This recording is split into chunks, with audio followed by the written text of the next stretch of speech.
Assalamualaikum warahmatullahi wabarakatuh. Berjumpa lagi dengan saya Doni Priyatama pada channel YouTube saya. Pada kesempatan kali ini saya akan menyampaikan materi tentang analisis regresi dan juga simulasi perhitungannya. Daripada berlama-lama, mari kita langsung saja pada penyampaian materi.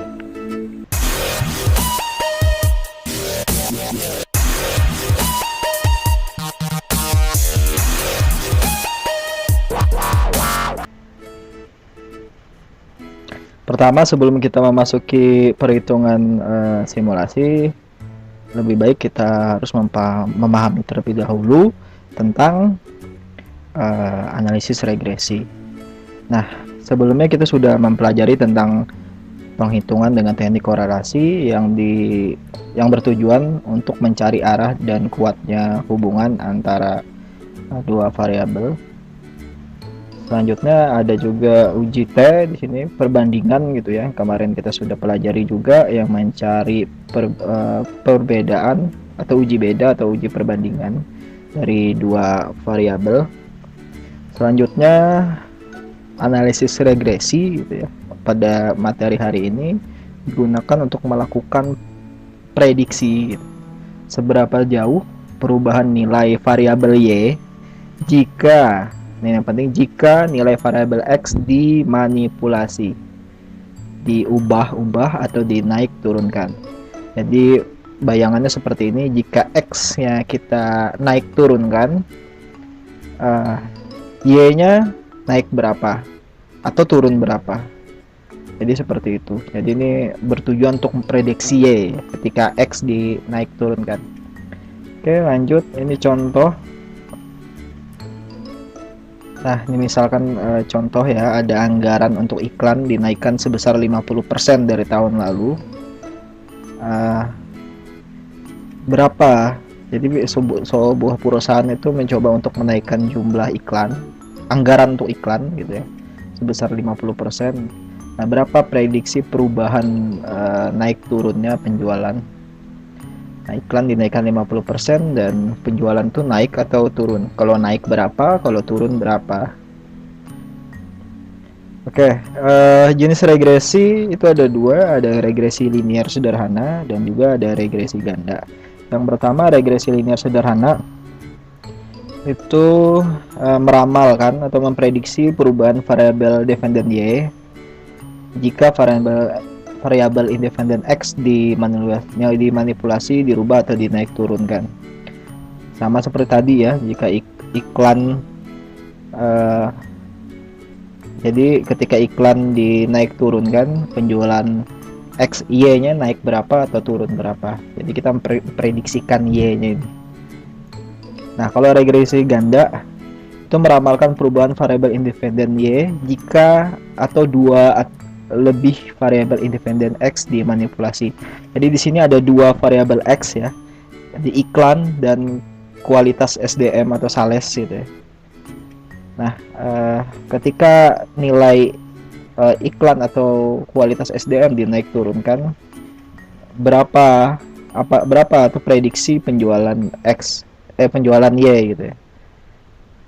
Jadi perbedaannya, kalau tadi regresi linear sederhana itu variabel X-nya 1, kalau di regresi ganda itu ada 2 atau bahkan lebih, ada 3, ada 4 malah. Oke, ini kita coba untuk pengerjaan regresi linear sederhana ya. Ini ada seorang dosen ingin memprediksikan seberapa jauh perubahan tingkat stres mahasiswa variabel Y ya bila beban tugas mata kuliah dinaik turunkan. Jadi seorang dosen itu ingin prediksi kalau tugas saya naikkan, berapa perubahan tingkat stresnya mahasiswa dalam menghadapi tugas tersebut. Nah, untuk memprediksi Y, seorang dosen terlebih dahulu menyebarkan 2 kuesioner yang bertujuan untuk mengukur data beban tugas mata kuliah X dan tingkat stres mahasiswa Y. Nah, setelah di kuesioner disebarkan, didapatkan hasil. Ini ada jumlah 10 mahasiswa, ada X dan Y. Oke, kita lanjut. Oke, ini rumus persamaan regresi untuk memprediksi Y ya. Jadi prediksi Y variabel dependent itu, setelah itu X itu disebut variabel independent, A itu konstanta atau nilai Y apabila X-nya 0, B itu koefisien regresi, nilai peningkatan atau penurunan. Oke, jadi B itu nilai ketika dinaikkan atau diturunkan berapa. Oke, lanjut. Nah, langkah pertama dalam pengerjaan regresi linear sederhana itu terlebih dahulu membuat tabel penolong untuk mempermudah. Nah, X tinggal dimasukkan saja, Y tinggal dimasukkan. Setelah itu kita tambahkan kolom XI dikali YI, ya tinggal 54 dikali 167 hasilnya adalah 9018 ya. Oke, setelah itu untuk X kuadrat tinggal 54 dikuadratkan menjadi 2916. Nah, selanjutnya Y kuadrat tinggal 167 ini dikuadratkan hasilnya adalah 27.889. Nah, setelah ini kita hitung semua, setelah itu kita totalkan. Ini total, ini perjumlahan total XI. Nah, ini rata-rata XI. Ini adalah standar deviasi dari XI. Nah, setelah itu ini juga jumlah YI, rata-rata YI, dan standar deviasi dari YI. Ini adalah jumlah XI dikali YI, adalah jumlah X kuadrat, dan ini adalah jumlah Y kuadrat. Oke, setelah itu, nah ini data yang kita dapatkan dari hasil tabel penolong atau distribusi. Oke, kita lanjut pada langkah kedua, yaitu menghitung harga A. Nah, ini adalah rumus harga A ya.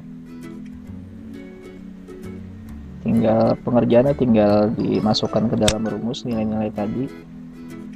Nah, tinggal nilai-nilai yang di sebelah kanan ini tinggal dimasukkan ke dalam rumus dan dilakukan perhitungan, dan didapatkan hasil A adalah 91,24.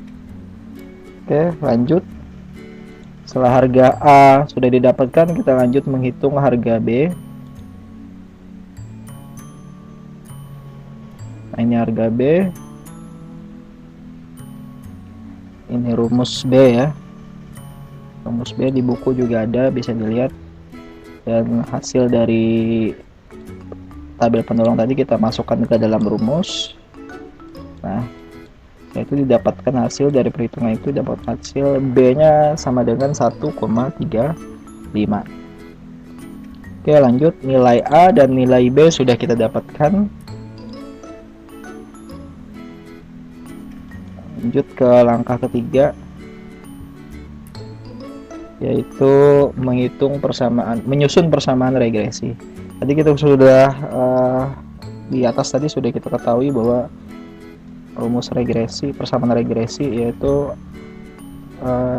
Y prediksi sama dengan A di jumlah B dikali X. Nah, tinggal kita masukkan. Nah, 91,24 ditambah 1,35 dikali X. Nah, untuk X pada simulasi perhitungannya saya mengambil dari keseluruhan mahasiswa. Dari keseluruhan mahasiswa itu saya ambil dari rata-rata X ya. Rata-rata X di tabel tadi diketahui adalah 52,3 ya. Karena saya mau menghitung keseluruhan ya, jadi saya mengambil rata-rata X. Nah, ini ada catatan juga dari saya. Nah, kalau ingin menghitung perubahan keseluruhan, Anda bisa menggunakan rata-rata X. Tapi jika Anda ingin melihat untuk mahasiswa nomor 1 saja, misalkan Anda bisa menggunakan data X nilai mahasiswa nomor 1. Atau kalian mau melihat mahasiswa nomor 2 saja, berarti Anda bisa mengambil X-nya mahasiswa nomor 2. Kayak dari persamaan regresi tersebut ya, kita dapatkan nilai 161,84 ya. Nah, yang paling penting di sini adalah nilai ini nilai B 1,35 ya.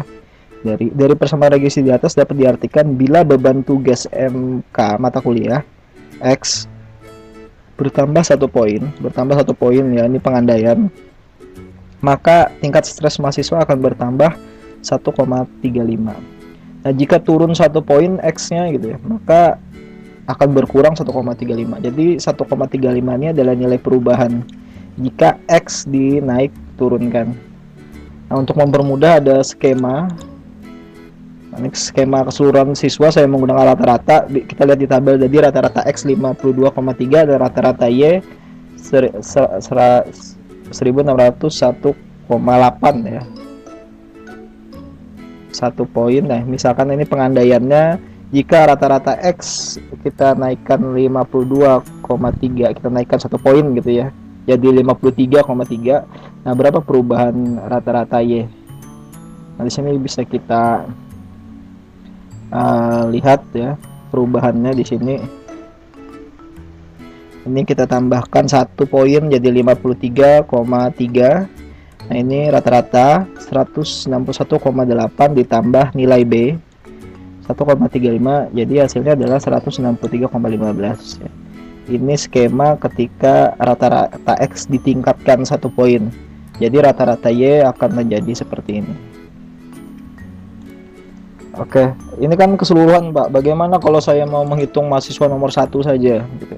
Nah, kita bisa ngambil nilai X dari mahasiswa nomor 1 dan nilai Y mahasiswa nomor 1 ya. Jadi di tabel di atas kita bisa lihat nilai X mahasiswa nomor 1 54, nilai bebannya 54, dan nilai stresnya 167. Nah, jika dikurangi 1 poin, misalkan ya, dikurangi 1 poin jadi 53 ya. Berapa jumlah perubahan dari Y ya? Naik turunnya berapa? Nah, di sini skemanya. Sorry ya, ini berkurang ya, bukan bertambah ya. Saya garis bawahi. Ini jika X berkurang 1 poin. Nah, ini berarti 53 dikurang 1 menjadi 52. Nah, 167 ini tinggal kita kurangi B. B-nya tadi 1,35 ya. Jadi hasilnya adalah 165,6. Nah, jadi kesimpulannya, jika nilai mahasiswa nomor 1 kita kurangi 1 poin menjadi 52, maka nilai penurunannya adalah sebesar 1,35 menjadi 165,6. Kalau misalkan kita turunkan 10 poin ya, tinggal 1,35 ini aja kita kalikan jadi 10, kita kurangi X ya. Jadi gitu ya. Yang penting 1,35 ini adalah perubahan per poin ya, jika X dinaik atau diturunkan. Oke, lanjut. Nah, langkah keempat adalah membuat garis regresi ya. Di sini sudah kita dapatkan tadi ya skemanya. Ini garis regresi untuk keseluruhan mahasiswa ya, saya ambil X-nya adalah rata-ratanya. Rata-ratanya tadi di tabel adalah 52,3. Nah, pertama-tama kita ambil dulu A-nya. A-nya tadi adalah 91,24. Kita gambar tarik lurus. Y prediksinya adalah 161,84 ya. Nah, jadi seperti ini. Dan X-nya 52,3. Nah, jadi pertemuannya seperti ini. Nah, di situ titik pertemuan antara garis X dan garis Y. Nah, selanjutnya ini garis, misalkan mahasiswa nomor 1 saja mau kita lihat perubahannya. Kita bisa lihat tadi kita gunakan rata-ratanya 53 ya. Bukan rata-rata, X mahasiswa nomor 1 itu 53 nilai X-nya. Nah, kita lihat A-nya sih 91,24 sama ya seperti tadi. Kita buat garis regresi, ya prediksinya 162,79. X-nya 53, jadi pertemuannya seperti ini garisnya, garis regresinya. Dan ya prediksinya seperti itu, bisa lihat di tampilan ya. Nah, seperti ini. Jadi itu membuat garis regesi ya, cara membuat garis regesi. Nah, saya kira sampai sini dulu untuk part 1 ya. Nanti akan kita lanjutkan di video di part 2 untuk perhitungan selanjutnya, lanjutan dari part 1 ini. Oke, mudah-mudahan bermanfaat, mudah-mudahan mudah untuk dipahami ya. Saya undur diri dulu. Wassalamualaikum warahmatullahi wabarakatuh.